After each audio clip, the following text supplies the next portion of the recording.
ఇస్లాం మా మతమంటారు, అల్లాయే పథమంటారు, స్వర్గం కై జిహాదును చేస్తామంటారు.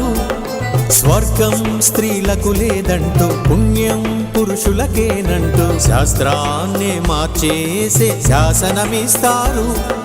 అల్లాదే సృష్టంటారు, అంతానే ప్రేమిస్తారు, అందర్నీ చంపేస్తూ ఆనందిస్తారు.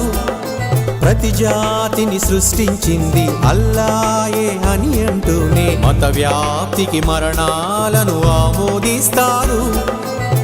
ఒక మతమే నిజమైతే మిగతావి హతమైతే అల్లాయే ఒకటే జాతిని చేసేవాడు కాదా?